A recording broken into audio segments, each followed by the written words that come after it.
Eduardo Valdés fue el primer kirchnerista fuera de Santa Cruz. Fue quien le presentó a Néstor Kirchner a Alberto Fernández, a quien conocía desde que ambos eran estudiantes de Derecho en la facultad, con 18 y 20 años. Fue también quien acompañó a Cristina Kirchner a las indagatorias del juez Bonadío en Comodoro Pi, y quien desayunó a solas en su casa con Alberto Fernández el día de su triunfo en las PASO, y como él mismo se define, es el primer albertista línea fundadora. Valdés es el gran armador de lo que hoy es el Frente de Todos. Valdés anticipó en febrero que Cristina Kirchner no sería candidata. Lo hizo públicamente en una conferencia de la Escuela de Comunicación de Perfil, 3 meses antes de que Cristina anunciara la candidatura presidencial de Alberto Fernández. Ahora anticipa que el papel de Cristina Kirchner en un nuevo gobierno tendrá un protagonismo mucho mayor que el que tuvo ella en la campaña electoral. Bueno, Eduardo, muchas gracias. No, gracias a ustedes por la invitación. Teniendo en cuenta, además, tu actuación en la Cancillería y que tenés 2 posgrados en Relaciones Internacionales en 2 universidades, y una de ellas la más importante en términos de Relaciones Internacionales, Jesuita. La de Georgetown. Vos me decís Georgetown y... No, mi gran universidad... Fue Santa Fe. Fue Santa Fe. ¿Y qué cambió Estados Unidos en estos 20 años de que hiciste ese posgrado hoy? Aquel Estados Unidos era más de construcción de puentes y este Estados Unidos es más de amurallar el mundo, amurallar la vida, ¿no? El de Trump.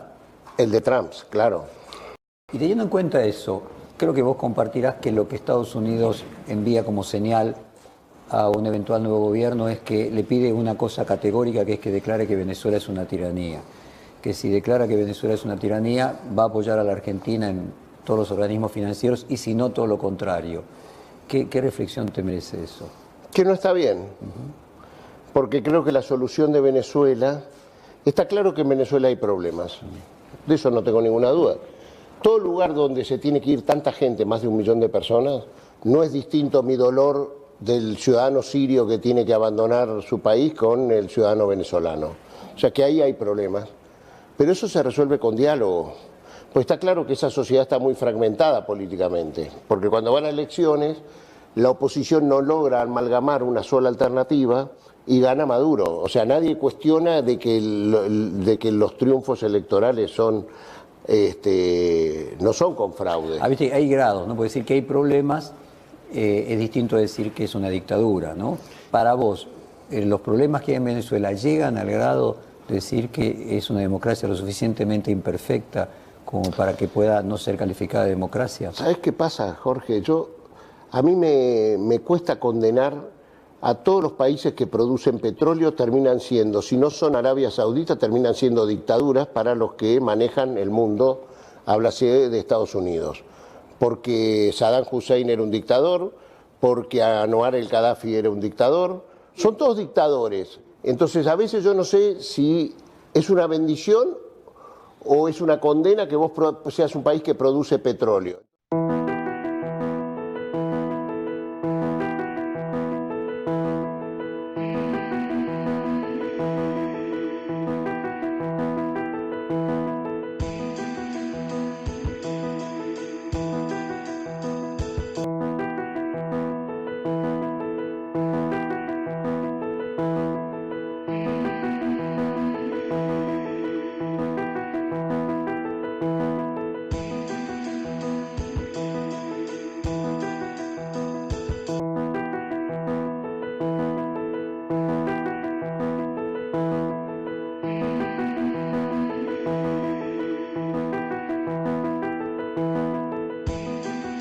Digamos que la Iglesia tiene una encíclica que la recomiendo fervientemente, que se llama la Encíclica contra la Usura, que es del año 1776, que la saca Benedicto XIV, y que muchas de las cosas que habla Francisco en esa exhortación apostólica están nutridas desde allí.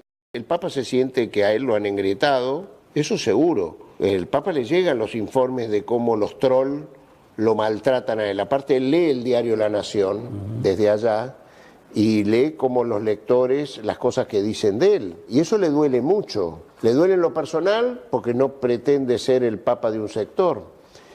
La cara seria, bien seria, casi podríamos decir sobreactuadamente seria, del Papa cuando Macri lo fue a visitar, ¿representa la perspectiva que tiene el Papa de Macri? ¿Representa un no decir en palabras, pero marcar una distancia respecto de lo que Macri representa política y económicamente? Yo creo que esa cara no ayudó para lo que estamos hablando.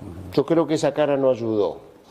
Pero a mí me contaron que el Papa efectivamente tenía un temario para hablar con Mauricio Macri, que es lo que corresponde, que es cuando se llama, pero que Mauricio Macri le saca el tema muy duramente contra Gustavo Vera, que no estaba en el temario, porque Vera había denunciado con la Alameda a la familia de su mujer de trabajo esclavo. Así fue, sí. No le pareció atinado que le plantearan esto en un encuentro, y eso sería el motivo de su cara molesta en ese momento. Digo esto porque fue en ese momento, porque a su vez el Papa había tenido un gran gesto de esas cosas que sabemos lo que algo manejamos del Vaticano, ¿no? Un gran gesto para con su mujer Aguada, que es como, ellos son divorciados, ¿viste? En el Vaticano es muy complejo ese tema. Sin embargo, el Papa la hizo poner en un lugar donde no tenía que ser estigmatizada porque era divorciada, sino como si fuera casada en primeras nupcias.